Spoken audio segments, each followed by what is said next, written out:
Hey everybody, I'm live, John Hope Bryant. So first of all, this is the second live in the day. I was in Pennsylvania, now I'm back in the ATL, Atlanta, going to Houston tomorrow to give some love to Rachel Doff and her family. She fortunately had to transition her father he's been promoted, gone on to a better place, and so we're going to give the operational team's going to Houston tomorrow to give some love to her dad and to salute her dad and her family and give them some love. Hey, Maria Glover. So I want you to know one thing before we start this live. Limits. We have none. Limits. We have none. I want you to think about that. Hey, Rakita, my cousin. How you doing? Hey, Sean. Tell all your friends about this channel. There's about 650, hey, Karen Allen. There's 650,000 people who have liked and followed the page. Hey, Loretta. But many of you don't get notifications when I go live because you have your settings not set up properly. So make sure that you go to, hey, Jarvis, go to your settings, make sure you're setting that properly so that when I go live, you get a notice about it. Otherwise, you have to watch it on replay. And tell your friends to follow the page. We have over 55 million views now and growing. Michelle Bryant, yes, right, no limits. Hey, Jason, Ashmore, good people. Hey, Loretta. Okay, let's get into this. Another live. Yes, JL. Still got your bracelet on, by the way, in 2 states in 1 day. Hey, Dallas, Texas in the house. Shirley Evans in the house. Michael Wright. What's up, brother? Back at you. Hey, Gwen. Very smart lady there, Gwen. So for those of you who didn't say, hey, Florida Marvin, checking in from Florida. Hey, Red Crawford. Hey. All right, so limits. Again, we have none. We have no limits. Let's get into this. Buying a home. You hear a lot of pundits on TV saying, well, if you're poor, if you're struggling, you're middle class, maybe you shouldn't buy a home. I don't know what they're talking about. The only people who people tell you not to buy a home who's on TV are folks who actually own a home. So people are telling you not to buy a home on TV are folks who own a home. All these pundits on TV telling you not to buy a home, it's really crazy, actually own a home that they're going to after they finish their TV broadcast. So don't get twisted. Home ownership is one of the true magic buttons in the American success story. That's why the middle class just exploded after World War II, because we told all our returning GIs, hey, Kay, all our returning GIs, hey, Vasil from Chicago, go buy, here's a GI bill, go buy a home. They got a mortgage at a very reasonable level, and they were to buy a home, build equity, send their kids to college, start a business, build equity, and that's when the middle class just exploded after World War II. And a lot of that was that GI Bill. And nobody who got a GI Bill is saying today, oh, I shouldn't have bought a home. Every one of those people are like, yeah, that was really smart to buy and own a home. Hey, Karen. Karen Horry from Yonkers, New York. So let's get into this. Why now and where? First of all, remember my family really got me, somebody who's really just dear to my heart and my family, got me thinking about this yesterday. They're like, look, Atlanta, and I'm trying to, don't all y'all come moving to Atlanta. We got enough people here. But I moved to Atlanta for a number of reasons, one of which is affordability is amazing. So I moved from California. I love California, love Los Angeles, all my friends in LA. I'm not hating. I love it. All you can do with the ocean and the weather. I miss the ocean and the weather, but I do not miss those high prices. I do not miss $1 million piece of crap property that will stress you out, and the traffic that will stress you out, although we got traffic that is building up here in Atlanta for sure. And we are now got traffic coming into Atlanta because people are moving here in full effect. So I'm not trying to get y'all to move here, but I'm going to give you good advice, and you guys do what you want with it. Okay. So why now buy a home? The interest rates, we start with the easiest part. The interest rates for the moment are extremely low. So you can get a home if you have a decent credit score at a really good interest rate, and that does wonders for your monthly payment. And this is a 30-year mortgage. Most of that interest is going to be deductible in the first 15 years, which means you're going to write it off against your income, which means you're going to get that money back. So every dime you're putting into that property, you're going to get back in mortgage deductions, which means you're getting the government is getting, Phoenix is hot, says Karen Allen. You're going to get that money back in a tax refund to you every year. So all the interest you're paying in, and most of that mortgage payments you're paying in, you're going to get it back. So conversely, if you rent, and I own the Promise Homes Company, so I love for you to rent homes for me, and I'm a good landlord if that's what you want to do. And there are times to rent a home. The Promise Homes Company, based here in Atlanta, the largest minority-controlled institutional quality owner of single-family rental real estate in the country. Hey, Dondi from Memphis. But that said, I'm even encouraging you not to rent if you don't have to. So rent from me for 5 years max, and then go buy a home. So, and if you can buy now, don't rent from me and go buy a home, because right now is perfect. So my friend said they just came from New York, Manhattan, where you can make six figures and you still can't afford to buy anything in Manhattan. And they're like, John, why isn't everybody in Atlanta owning a home? I said, what do you mean? They're like, for $100,000, you could buy a home. You could be like a newbie. You could be like somebody who just is going, getting out of college with a career and whatever, getting into all popping off, your first job, and for the cost of rent, you can afford to own a home in Atlanta because it's $100,000. They just kept tripping on the fact that it was $100,000. And I figured I had to do a video on this because it really is an important message. That for $100,000, your mortgage payment is going to be at a 4 or 5%, let's just say 6% interest. Your mortgage payment's going to be about, let's see, 600 is $100,000 mortgage. It's really, and that's 10% down. All right, so your mortgage payment is going to be, I'm going to give you a low estimate or medium estimate. It's going to be $500, $600, all right? And if you're paying rent in Atlanta and you're making $30, $40, $50,000 a year, you're going to be paying more than that in rent. So first of all, it's going to be cheaper for you to own that home than it is for you to rent in Atlanta. But you can do this in Memphis, Tennessee. You can do this in Montgomery, Alabama. You can do this in Birmingham, Alabama. You can do this in by the way, the place you guys need to go to the Southeast. Go to the Southeast cities. All these cities and states in the Southeast are exploding with opportunity. They are still affordable, and you can get your family and you a home. And go find, if you can't get relocated, go find a job there and build you some wealth versus giving your money away in Manhattan or wherever some high-priced city is and paying people like me who own the building or own the real estate. You're paying off our real estate, which is that's what you want to do. I'm fine with it. But if you're paying $1,000 or $1,500 a month, let's call it $2,000 a month for rent in some swanky building, you are literally opening up a window and pushing out $24,000, $25,000 a year that you will not get back. Now, there are many, many benefits of renting. Many benefits of renting. I'm not hating on renting. I love renters. I own the Promise Homes Company, which is 100% affordable housing, single-family homes, and I'm giving my people a chance to rent to own. So this is all good, by the way. I'm just telling you, again, inspired by a family member who told me I really need to do this video in this conversation we had, that in Atlanta, right now, you can buy a home for $100,000, put 5 or 10%, 15% down if you can, and your mortgage payment is going to be less than your rent, and you're going to get that mortgage payment back in a tax deduction because most of that is mortgage interest. Where can I get a home in Atlanta for $100,000? I think that was Karen saying that. I think that was Karen.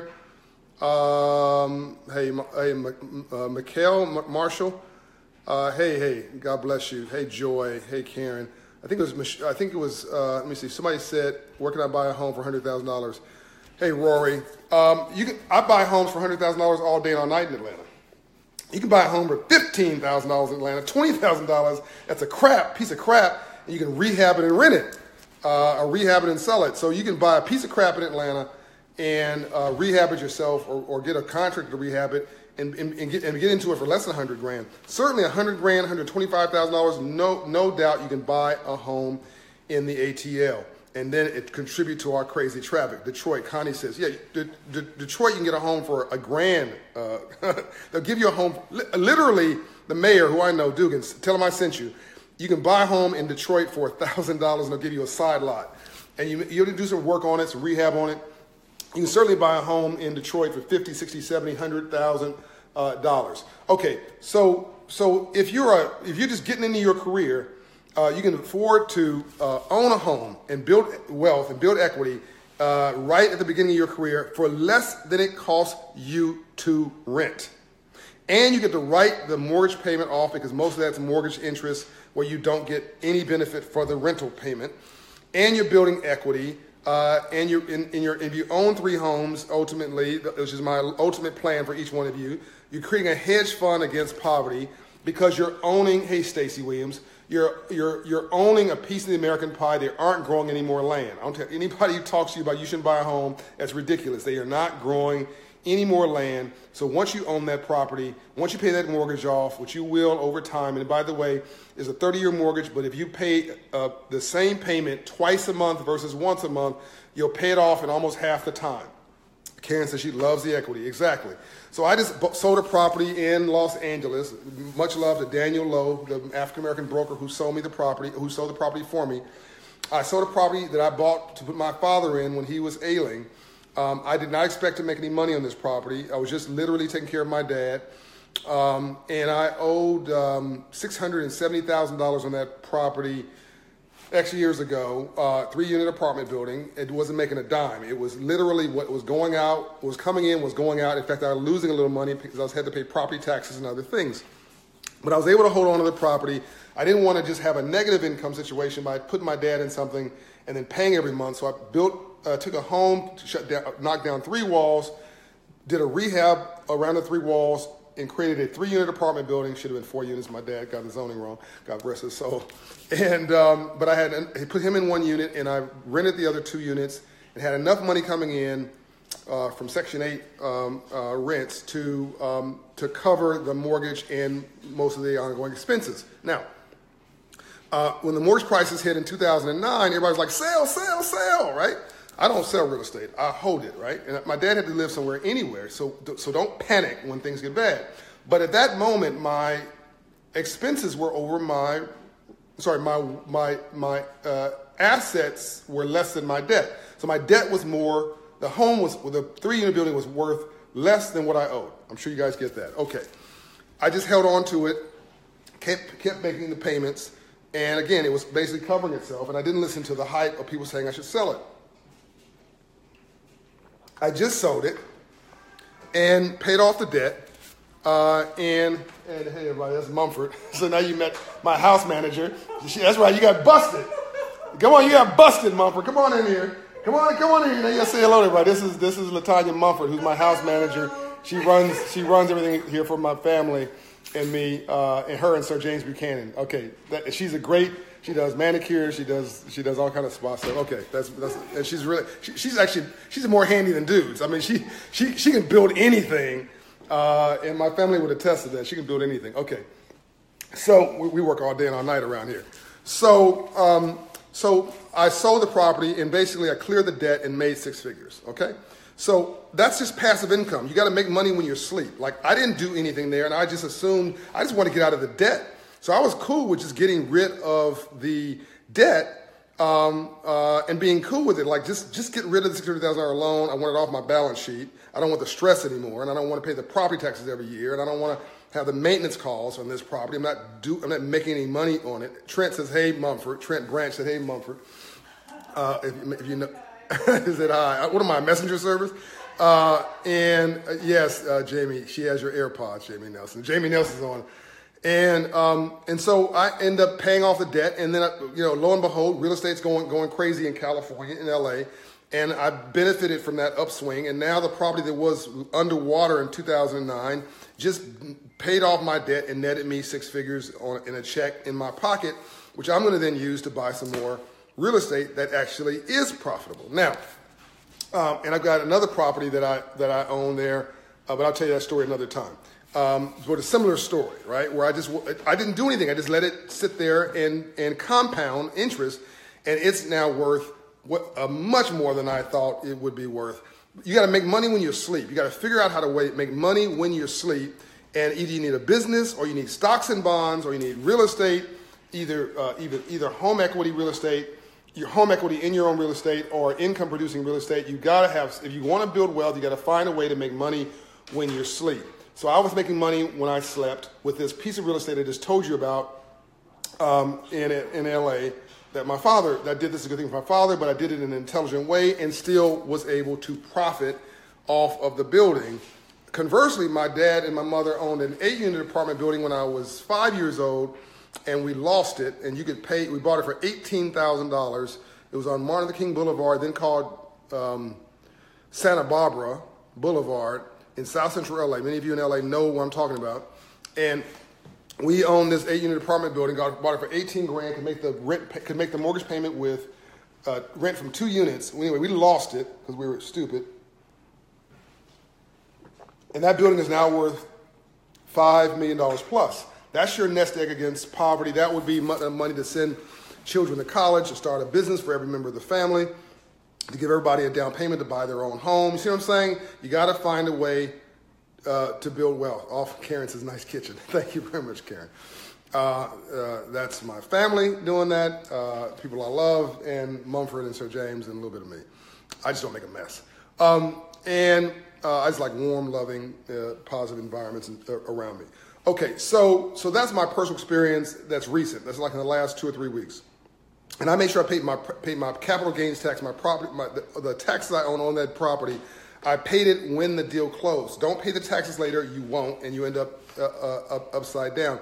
When I got that check, I gave Uncle Sam his piece of money and said, go away. And it was, by the way, it's painless because it was found money. But if you take that whole check and say, no, I'll pay it later, you won't pay it later, you end up with a huge tax bill later.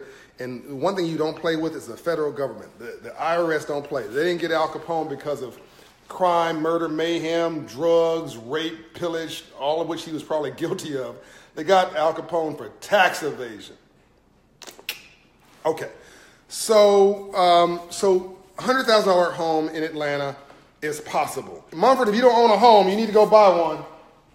I'll help you. So don't ignore me, Mumford. See, she's ignoring me now. So she probably already owns a home. So you always need to go buy a piece of property right now because it's cheaper right now. If you want to go in New York City, Manhattan, you want to go to LA, you got to be making high 6 figures to be able to afford any kind of a decent piece of property because those markets are hyper mature markets where the money has already been made and everybody wants to be there. Go to where people are not. Go to where the market is growing. Don't go to where it's already been announced there's wealth there. Go to, let me see, let me give you some cities. Go to Memphis, Tennessee. Go to Nashville, Tennessee. Go to Atlanta. Go to outside of Atlanta, emerging cities. Macon, Georgia. Go to Savannah, Georgia. Go down to the coastal areas. The beach is always good. Go to the Carolinas, North and South Carolina. Go to Alabama. Yeah, I said Alabama. You'd be amazed at the nice neighborhoods in Birmingham, Alabama. Go to Mississippi, down near the coast. Go to Florida, and I don't mean Miami.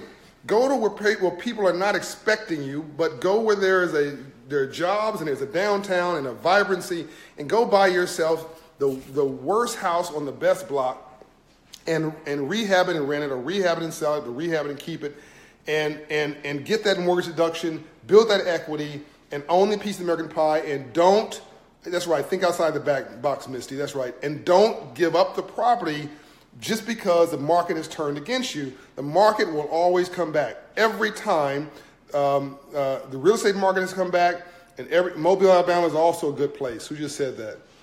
Michelle Bryant, yes, Mobile, Alabama is still also a very good. I have friends in Mobile, Alabama. I'll be speaking there soon. So the Southeast is exploding, and you can get stuff for a real bargain. I mean, a real bargain in the Southeast, and that's what's. So Atlanta's the only international city in the South. That's why Atlanta's exploding.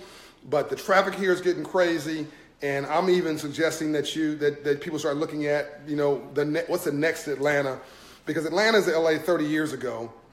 And a lot of the money, like on the west side of Manhattan, of Atlanta, a lot of that money now has been made they're turning that neighborhood around from a poor neighborhood to something else. A lot of that money has already been made, if you want to call it that, and they're trying to find a way to accommodate the mayor and others here, affordable housing, make sure the people who live there don't get kicked out, and I applaud them for that. And the Westside Future Fund, bravo. Yeah, St. Louis, Rakita. St. Louis has got to revitalize. It needs a new. Look, there's a lot of good things happening in St. Louis. You have a great city treasurer there, Tashara Jones.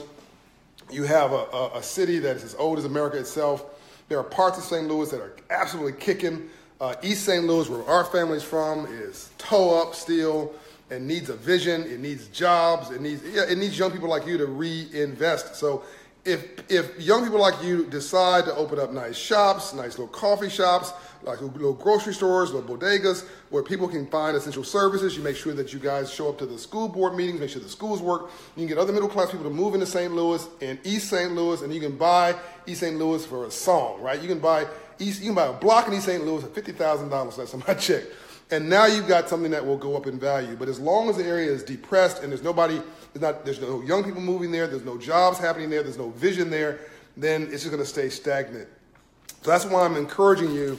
I'm not telling you to go to every city. I'm telling you there are cities that have a pulse, that have a vibrancy, that have an energy. Like Detroit is coming back, which Rashida said she agrees.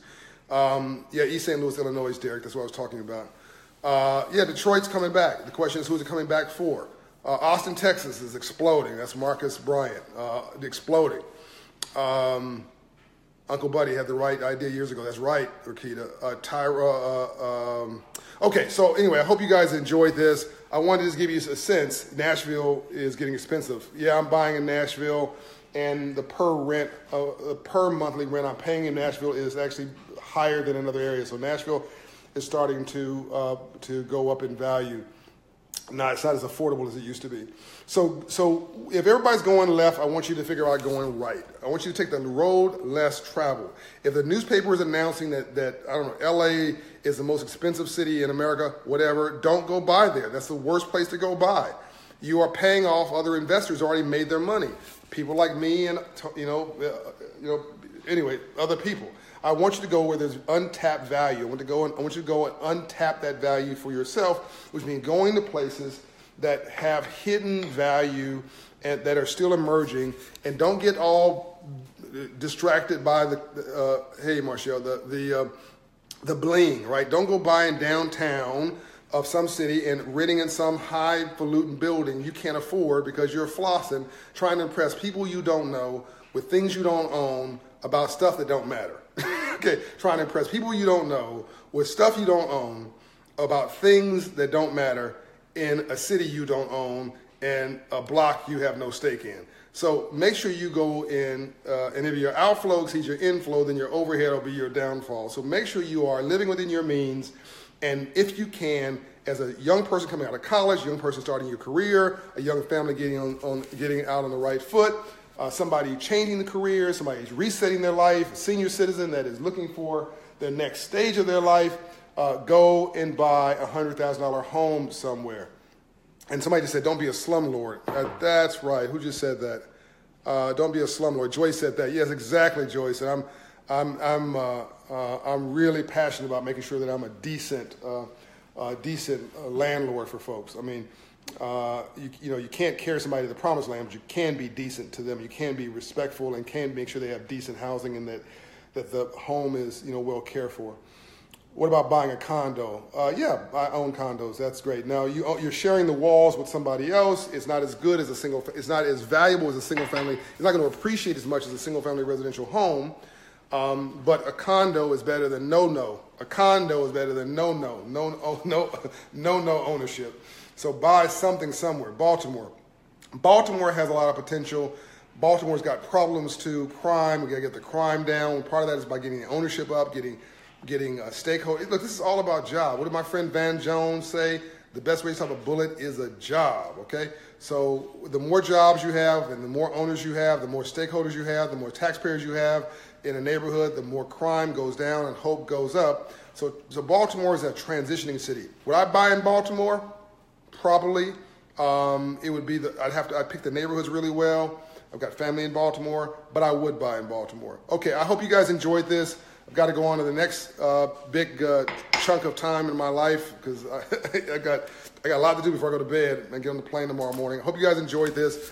if you can, buy a home. Tell somebody you love. And by the way, go get the earned income tax credit. Okay, Connie, I'm glad you enjoyed it. Wait a minute, the 14-year-old said, so Shirley Evans, your 14-year-old daughter said I sounded like, I can't see the whole comments. I'll have to watch that later. I hope it was something good, okay? I don't know how black folks got these big lips. I keep having to, moisten them. I don't know where we get these big lips, but everybody wants them. So excuse me for having to keep licking my lips. I need, Carmex on my stuff, on my lips. Jeez. The wealth information, Rakita. Okay, all right, I'm glad you enjoyed that, Rakita. Tell my family there I send them some love. Okay, I hope you enjoyed this. If you can, go buy a home. If you don't do it, you will regret it. Brandy's dying for that. You could laugh. Don't take yourself too seriously. Always learn to laugh.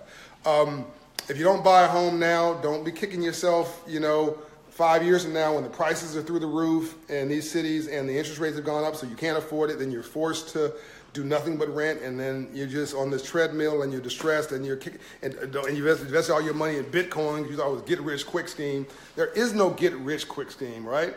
It's only work. Only in the dictionary does the word work success can come before the word work because it's alphabetical. It's only hard work and hustle. Can you get lucky? Yeah, you can win the lottery, but if you don't have financial literacy, you'll also lose your lottery money because 80% of those who win the lottery end up dead, broke, bankrupt. You got to do the work. You got to put in the work. Share this video. Hit the share button. Hit the share button. Hit the share button, and go get the copy of the memo if you don't have my book, The Memo.